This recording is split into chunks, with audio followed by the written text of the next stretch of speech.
Hello and welcome to an Across the Obelisk patch review, where we'll be covering the two DLCs in patch 1.4.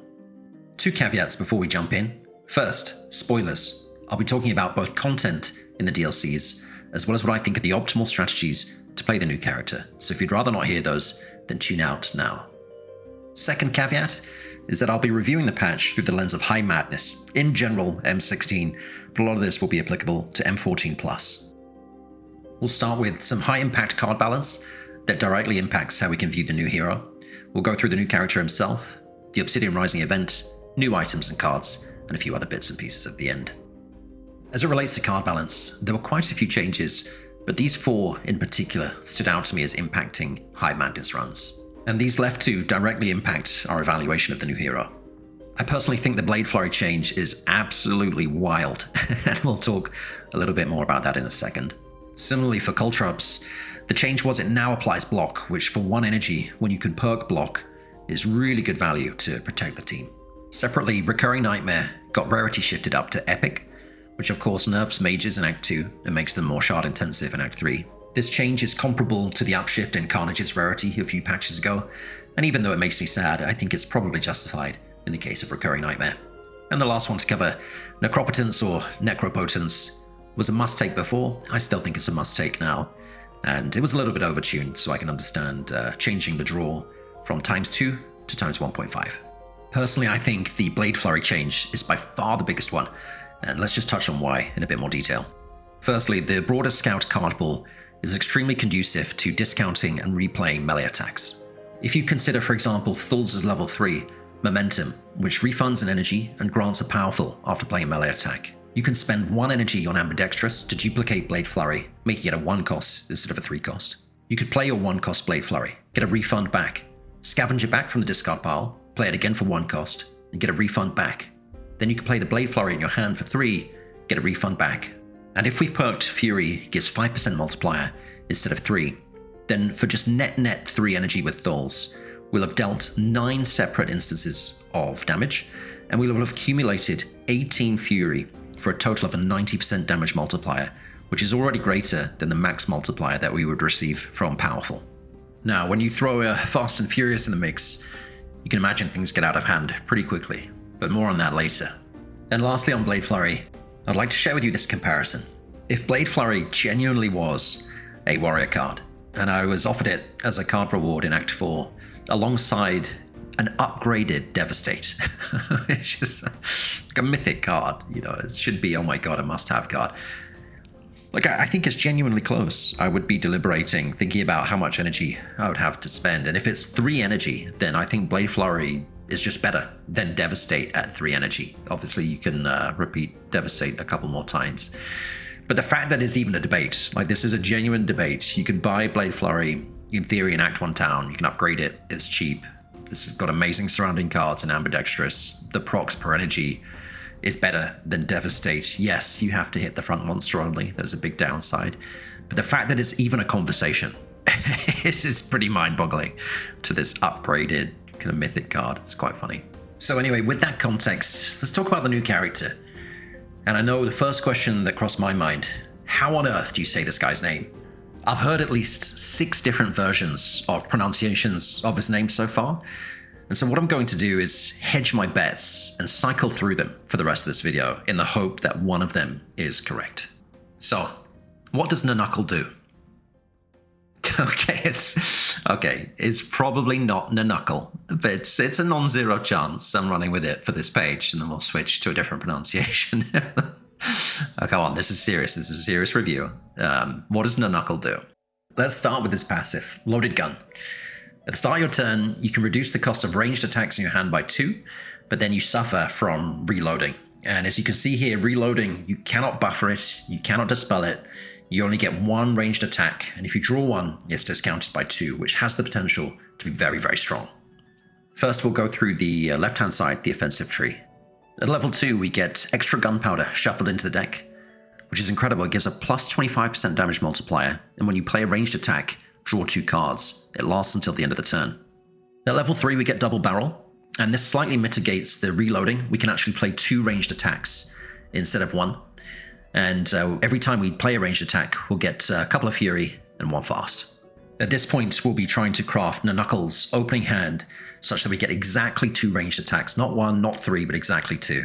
Note that the second ranged attack will proc extra gunpowder again, so we'll have 4 energy discounted and we'll draw 4 cards from extra gunpowder.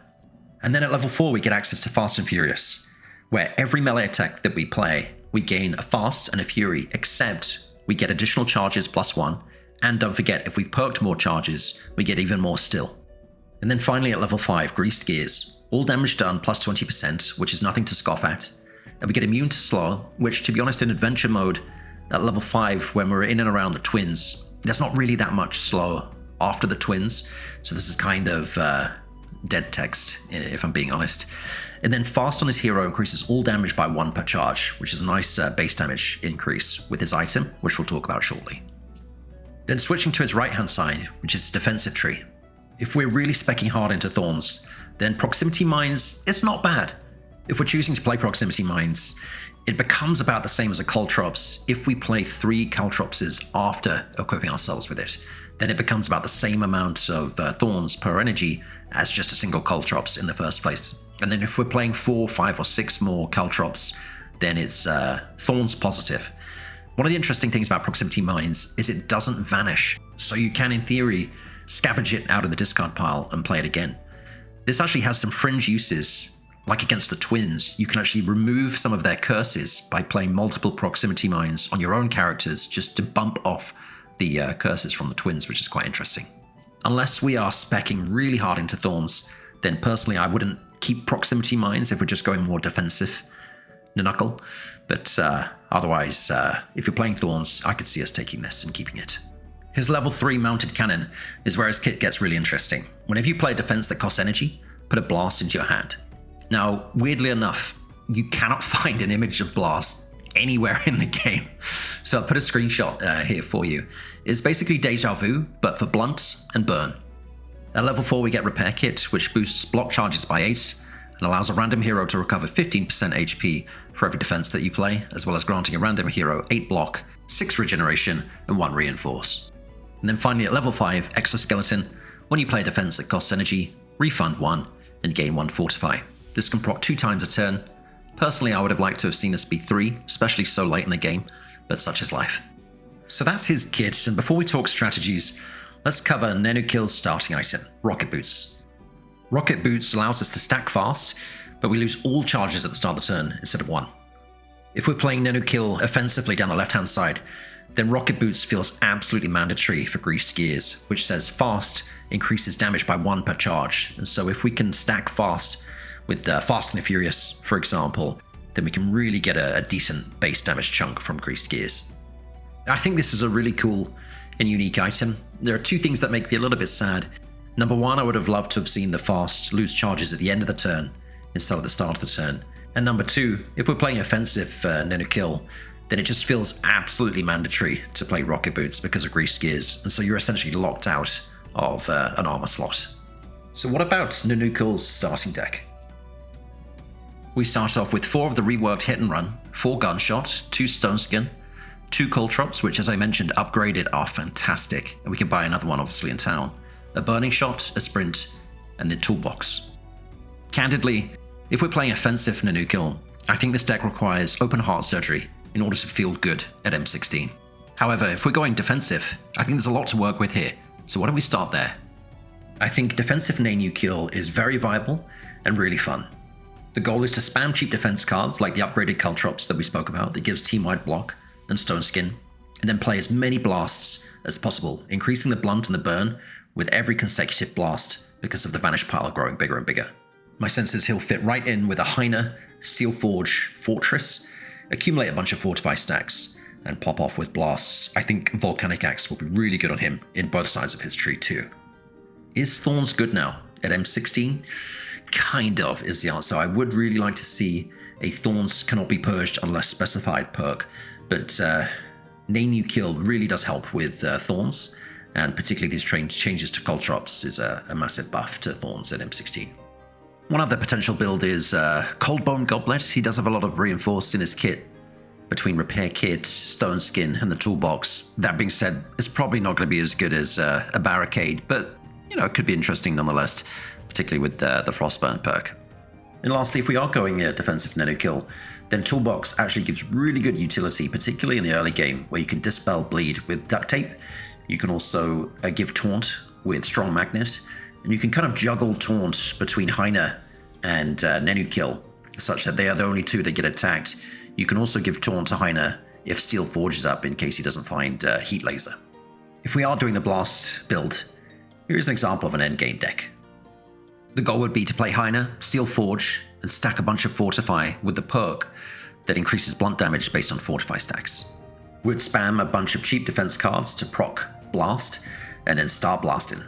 In this build, even though we're going defensive, I think because of Loaded Gun, it still might be worth playing a ranged attack or two, and an example would be Burning Shot, which would become free, and Explosive Shot, which would be a 2 cost for basically 4 damage instances in the hallway fights. I think a build like this is pretty safe, and it's just really fun just spamming defenses and watching your blasts do more and more damage. What about offensive Nenukil? Personally, I think he plays quite unique and very thematic. You fly in on your rocket boots, you shoot your gun once, and then you start brawling. As far as his power level is concerned at High Madness, I think he has a very high ceiling, but also a very low floor.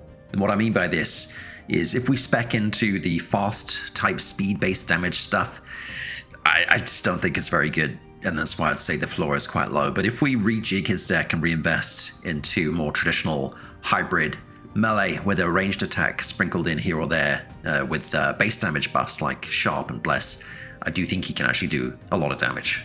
And that is particularly true in the late game. His late game damage potential, I think, is very, very high. He's kind of like a scout Grookly.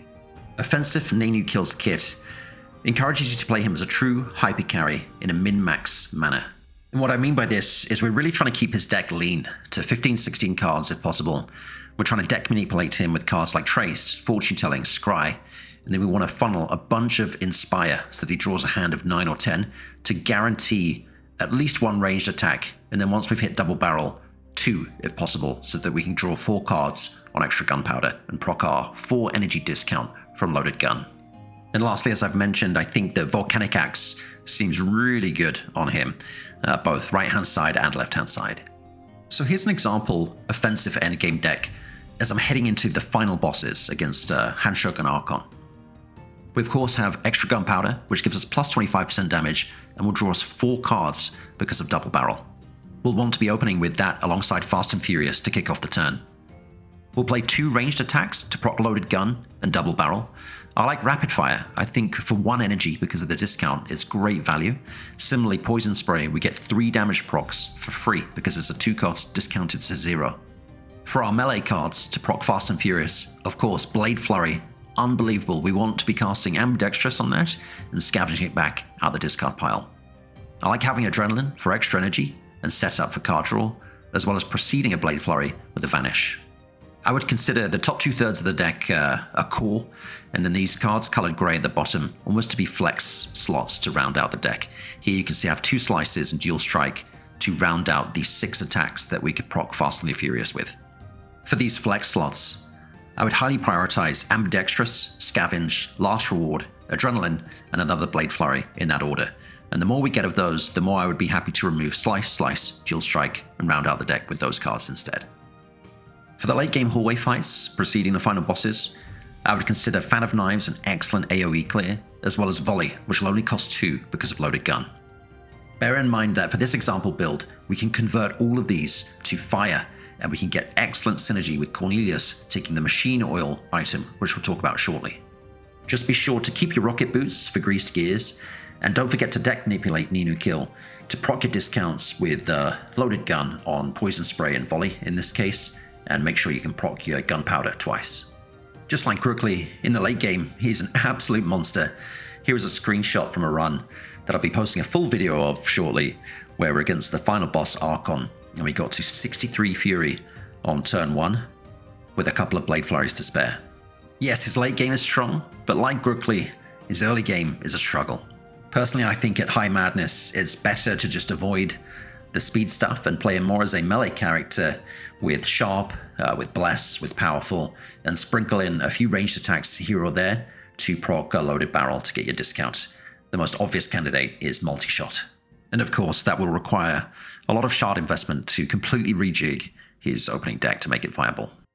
I think that getting a multi-shot for free can be really, really strong with Sharp and Bless. So if we can multi-shot, Blade Dance, and Slice a few times for free, and Blade Flurry, anything left over, that should be good enough to get through M16 fairly regularly in Act 1. Of course, once we get extra gunpowder, getting that extra 25% damage will really make a difference too. At High Madness, I'll be looking to get rid of Toolbox and Hit and Run as soon as I possibly can. So that rounds out Nenukil. And look, I think his right-hand side is fun, I think it's viable, and I'm looking forward to seeing some of the inventive things that people come up with. As for his left-hand side, it's like I said, I think the power ceiling is very high, but I also think the floor is very low. He does have the potential to pump out a ton of damage, but we really have to go to town on his starting deck and change the way that we play him. So what are some of the other shiny new things? I do like the idea of turbo boots, being able to speed up one character with, say, multiple scroll of speed, multiple chant of initiative, just to absolutely guarantee that you're going to go first. And I think a good application of this might be against the Hydra bosses in Act 3, as an example. And then Machine Oil. What an item. Obviously, Freezing Ink is amazing, and we now have the fire version of Freezing Ink. Absolutely loving this on Cornelius, probably Evelyn too. Really excited to get into this one. It synergizes so well with the Volcanic Axe as well, which you pick up, obviously, in the same act in Velkrath. So Machine Oil is just incredible. And then Scrappy, our own customizable pet. Love the idea behind this. And then we get our own little Build-A-Bear. My understanding is there's up to 25 combinations to build Scrappy. And as you can see here on the run where I played him, I had an additional speed and cast Blowtorch every turn, which applied Vulnerable, did a bit of fire damage, and applied some Burn too, chaining across 2 enemies. It was great. Of course, these new items and Scrappy the Pet are available in the Obsidian Uprising DLC. The Obsidian Uprising is in Velkrath, and here's the pathing to the purple portal. The cool thing about the route is you might roll the pet trainer to upgrade, for example, Wolfie, and you also fight the boss that gives Edge of Fury. So if you are playing Nenukil, then you can pick this up temporarily until you get Volcanic Axe at Ignada, for example. And you pop out the same place as when you go in the Black Forge, just in the top right-hand side there. Once you're in the Obsidian Uprising, there are 3 levels, each shaped like a circle, where you can choose to either go left or right. This choice influences what items and components for Scrappy you may get, and those are predetermined on the path. They aren't random. Once you make it through a room, you ascend to the next level. So here's what level 2 looks like. Note that when you go up the levels, you have to roll unless you have certain character events, and the roll is quite punishing, 6 or higher. You're not kicked out of the event, but you can accumulate injuries. On the 3rd level, you'll get your Machine Oil, a pair of the boots, and Scrappy. And after that node, there's a mini boss fight where you'll be kicked out in the top right corner of the Velkrath map. Here are some of the other new items that caught my attention. Screwdriver seems great for a Thorns build. There aren't that many good weapon choices otherwise. Similarly, in the mid-game, Dynamite's just a good option for defensive characters. I like Sidearm on carries. It's just free damage in the potion slot, which is sometimes difficult to fill. And then I'm really interested in Dwarven Helmet for a few applications. But the most obvious one to me is I like playing Heine carry, and Dwarven Helmet seems great on Heine carry. And then a few things to be wary of. In their current form, I can't honestly recommend playing the speed cards in High Madness. Firstly, there's just so much shackle and slow. So Hit and Run in particular just feels like such a low floor for very, very low upside. And then with Hit and Run, I actually think that speeding yourself up as the carry is kind of a grief, because you go ahead in the subsequent turn of your support characters that are meant to buff you with Inspire, with base damage, with multipliers. And that is a big, big damage loss, kind of catapulting yourself ahead the next round of your support characters. And I don't think the damage from Hit and Run anywhere near mitigates that huge grief that you're now ahead of your support characters. And then poor Puncture. Oh, Puncture. As a reminder, this costs 924 shards in M16. In terms of value returned for shards, I'm sad to say I genuinely think Puncture is maybe the worst card in the game. I'm sorry. In terms of other new cards, we have Death Duel. I think this has probably got some interesting applications, but personally it's not something I'm planning to play. We have Gunshot. This starts in Nenukil's deck, and it's honestly not something I'm super excited to play either in High Madness. I could see a world where we play Spectral Cold, most likely on Amelia, although it's going to be tough to displace Frost Nova and Shatter combo. And then Shadow Flame. I'm sure there's some jank that people are going to come up with the blue version, and I'm excited to see that. Personally, I don't know. I'll leave that to the jank experts.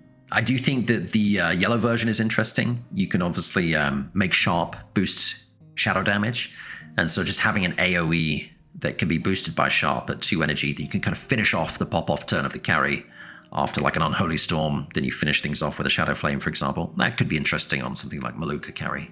And then one other change, notable change, makes me sad.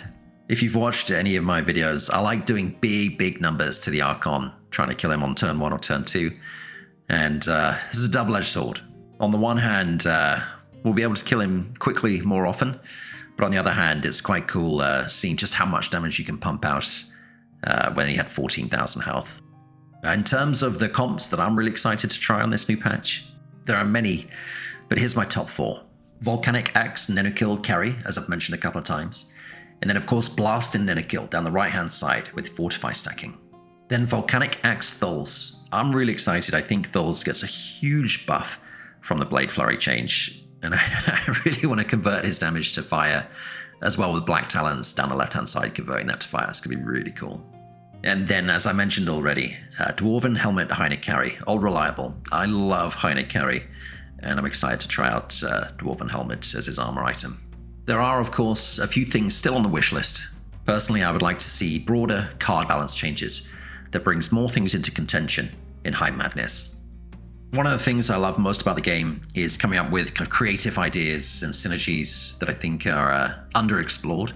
So anything that gives players creative expression, like transform damage, for example, whether it's through an item or a perk, I'm all for it and would love to see more of those in the game.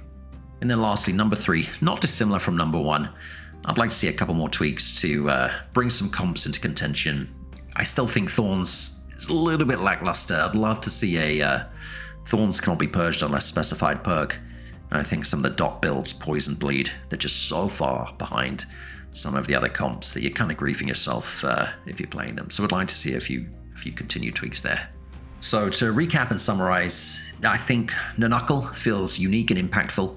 I think players will gravitate towards his right-hand side initially, but if played correctly, I do believe that his left-hand side has extremely high damage potential, and it can be bonkers, particularly with the new Blade Flurry.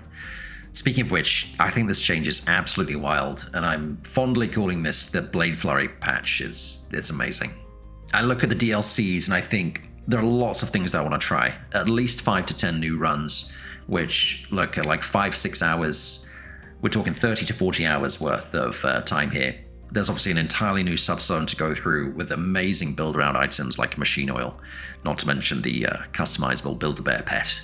And then look, I'm not a cosmetics guy, but we get 9 skins, 7 with the Obsidian Uprising, 2 retroactive skins with Wolf Wars. That seems like a pretty decent haul to me.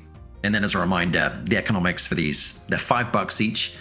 My understanding is I think the dev team split them instead of having a $10 DLC just to be consumer friendly, and I can respect that. I think the team lost a bit of goodwill from the Sands of Ulamin patch and the pricing there. But look, I mean, this is a lot of stuff. I'm really excited to jump in. And so overall, I think it's great value. So look, hopefully this was helpful.